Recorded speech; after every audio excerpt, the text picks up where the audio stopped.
बहुत प्यारा संदेश है। कल यहां पर क्योंकि कार्तिक पूर्णिमा है, देव दीपावली क्या है? कल जैसे हम लोगों ने अभी दीपावली मनाई थी ना, देवताओं की दीपावली कल है। वो कथा में हम बता देंगे थोड़ी देर बाद में, पहले ये सुन लें। कल के दिन दीपदान करने का बहुत बड़ा महत्व है, बहुत बड़ा। कितना बड़ा? जो आपने धनतेरस वाले दिन, नरक चतुर्दशी के दिन और दीपावली के दिन, ये तीनों दिन जो आपने दीप जलाए हैं उसका फल मिल गया राजा बलि को। किसको? तुम रह गए ठनठन पाल मदन, बस तुम्हारे पल्ले कछु नहीं पड़ो। लेकिन अगर कल के दिन पूर्णिमा, कार्तिक पूर्णिमा के दिन अगर हम दीपदान करते हैं तो उसका करोड़ों गुना फल हमें कल प्राप्त हो जाएगा। ध्यान दें, कल के दिन किया हुआ कोई भी सत्कर्म, दीपदान तो अवश्य करना चाहिए। अगर वो भी फल पाना चाहते हो, दीपावली इत्यादि का तीनों दिन वो भी फल पाना चाहते हो, आज का भी जो फल पाना चाहते हो और कल के भी जिस दिन का फल पाना चाहते हो, मोस्ट इंपॉर्टेंट कि कल दीपदान कीजिए आप। कार्तिक मास का आखिरी दिन है कल, कार्तिक पूर्णिमा भी है। देव दीपावली के नाम से जो जाना जाता है, कल के दिन कम से कम 5 दीपक गंगा जमुना नदी के तट पर, नर्मदा के तट पर अवश्य जलाने चाहिए। जब सूर्यास्त हो रहा हो, अंधेरा थोड़ा छा रहा हो, सूर्य जा रहा हो, चंद्र आ रहा हो, उस समय हमें अवश्य अवश्य अवश्य 5 दीपक दान करने चाहिए। और वो भी नदी के तट पे, सरोवर के तट पे, तालाब के तट पे, कुआं की मठ पे, ये अवश्य दान करने चाहिए। कम से कम 5 दीपक कल जलाने चाहिए। और हाँ, कल 5 दीपक वहां प्लस अपने घर में भी दीपक जलाएं, घर के बाहर दीपक जलाएं। चलो मैं कल आपके घर की नजर उतरवाता हूं, सुनोगे? कई बार ऐसा होता है हमारे घर पे कोई उल्टा सीधा कर देता है, तो वो घर की नजर कैसे उतारे?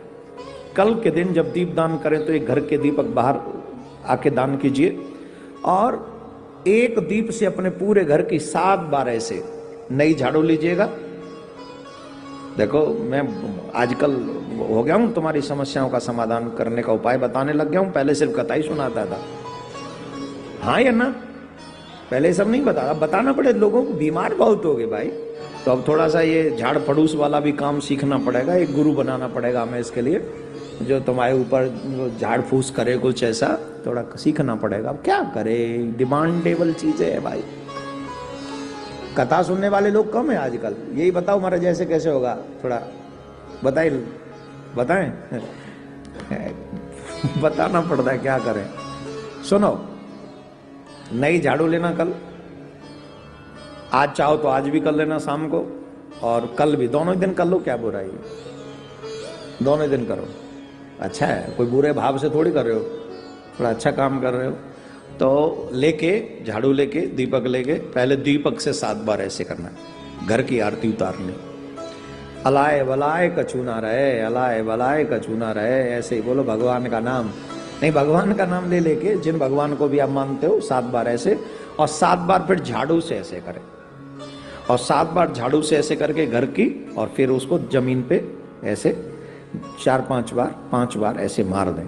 और भगवान से, अपने आराध्य से प्रार्थना करें, नाथ हमारे घर में किसी का किया धरा कुछ न रहे, आपकी कृपा, लक्ष्मी की कृपा बनी रहे। उस झाड़ू को आप इस्तेमाल कर सकते हैं अपने घर में, कोई टेंशन नहीं, घर में आप उसको इस्तेमाल कर सकते हैं। और जो दीपक है, मैं इसलिए बता रहा हूँ, आस्था पे भी कई लोग, बूढ़ी माताएं हमारी ऐसी हैं कि बेचारों पे यूट्यूब चलाना नहीं आता है, फ़ोन उतना, बच्चे लोग मास्टर फ़ोन देते नहीं हैं, तो बेचारे रह जाते हैं।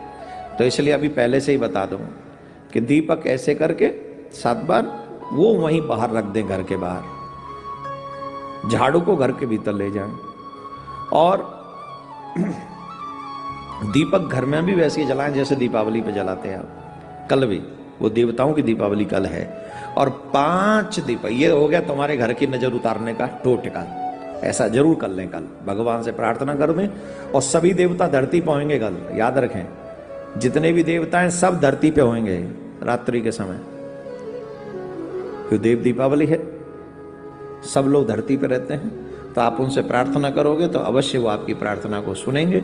आप ये प्रार्थना दिल से करें उनसे, अवश्य वो सुने आपकी प्रार्थना। लेकिन कल दीपदान अवश्य आप करें। अब हम हैं प्रयाग में संयोग से, संगम के तट पे। तो भाई घर में से एक आदमी भी चला जाए किसी आध्यात्मिक जगह पर और वो वहां जाके दीपदान करे तो सब घर वालों को ही पुण्य मिल जाता है। मिलता है कि नहीं? तो जितने भी इस पृथ्वी पर देश विदेश में हमारे शिष्य हैं, आप सब